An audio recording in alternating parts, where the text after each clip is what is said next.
1 minute. Et toujours Van Looy pour animer le groupe de tête. Nous ne voudrions pas dire par là qu'il est le seul, mais sur ces pavés où Van Looy va peut-être tenter de se détacher, lui qui a déjà remporté Paris-Roubaix au sprint et détaché. Van Looy profite là de la dernière portion pavée. Que se passe-t-il derrière lui? C'est précisément ce qu'il se demande. Van Looy qui nous étonne à chacune de ses sorties et qui inflige là le plus cinglant démenti à ceux qui affirment qu'il est très loin du Van Looy des grandes années. Voici donc Ruud Van Looy. Est-il seul ou roule-t-il encore en tête devant le peloton? Pour notre part, nous l'imaginons seul. Nous l'imaginons seul et on nous le confirme, car c'eût été alors un relais beaucoup trop long. Donc Van Looy vient de démarrer. Il est seul à 8 ou 9 km de Roubaix. C'est ce qu'enregistre actuellement notre caméraman Renaud pour notre sport dimanche de ce soir. Renaud piloté par Loulou Gassiès. À l'arrière, il sait aussi que dans le groupe qu'il vient de quitter, Edouard Sels joue le rôle de chien de garde. Il est chargé de surveiller Van Itsen et Forêt, ceux qui n'auront pas pu empêcher tout au moins Van Looy de les lâcher, de les larguer avant l'arrivée à Roubaix. Est-ce que Van Looy va tenir jusqu'au bout? S'il est fort, s'il demeure frais, relativement, ce sera fait. Et pour qu'il ait attaqué, on peut penser qu'il remplit ses conditions. Nous avons d'ailleurs maintenant une parfaite impression de la vitesse à laquelle roule Rik Van Looy, qui évite soigneusement les bas-côtés encore plus mal pavés que l'endroit où il roule. Nous sommes à Lannoy, à 2 km 500 de l'entrée du Vélodrome. Et toujours Van Looy, qui va maintenant de plus en plus vite. La route est plus favorable, il faut dire. Van Looy suivi de Jacques Godet, directeur de l'équipe et de la course, bien sûr. Jacques Godet sur sa moto, alors que tous les confrères filent maintenant vers l'arrivée. Van Looy avait gagné Paris-Roubaix en 1961 et 1962. Celui qui vient de nous souffler 1962 est bien placé pour connaître le palmarès, puisqu'il s'agit de Fred De Bruyne, vainqueur pour sa part en 1957.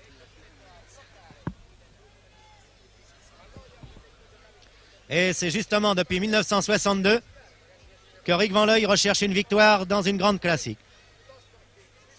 Lorsque nous disons grande classique, et bien souvent vous pouvez vous demander de quoi il s'agit, nous pensons plus précisément à 10 courses.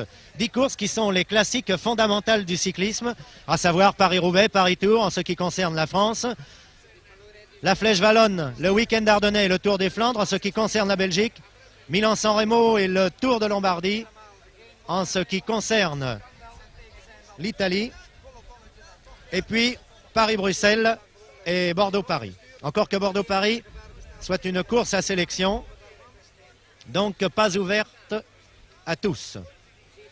Et l'on ajoute aussi, pour porter à 11 le nombre de ces grandes classiques, le championnat du monde.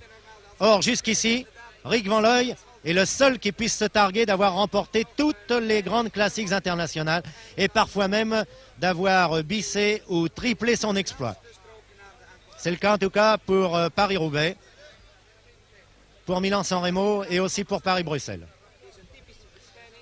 Les Français, pour leur part, recherchent une victoire dans Paris-Roubaix depuis 1956 où Louis Ambobet avait succédé à Jean Forestier. Et pour remonter plus avant dans le passé, on trouve André Mahé, vainqueur en 1946, et Paul Maille, vainqueur en 1945. Ce sont là d'ailleurs les 4 vainqueurs français depuis la Libération. Van Steenbergen, qui participe à la réunion d'attente à Roubaix, s'apprête donc à saluer la victoire de celui qu'on lui avait opposé très longtemps, de ses plus grands exploits, puisque c'est à moins de 10 km qu'il est parti. Et le voici maintenant avec 1 minute 30 secondes d'avance, toujours tout en puissance. Il n'y a véritablement que lui pour tenir ce rythme infernal, pour pouvoir emmener, c'est le terme, un aussi grand développement. Et précisément au moment où nous parlons de cela, nous pouvons vérifier que la mécanique de Rik Van Looy est bien fixée sur son plus petit pignon, c'est-à-dire sur son plus grand développement. Quelque chose comme 8,50 m de développement. Et ceux qui chevauchent à la campagne ou pour se rendre au travail des bicyclettes avec 4 mètres de développement et qui trouvent que parfois une côte est difficile avec cela, peuvent se rendre compte de ce que cela est. Et maintenant, Rick Van Looy s'apprête à son triomphe. Il termine en beauté, il s'est relâché quelques instants avant d'aborder l'un des derniers virages vers le vélodrome de Roubaix. À 500 mètres d'ici, ce sera le dernier virage qui mène à la piste. Voici Rick, un habitué de cette route en tête.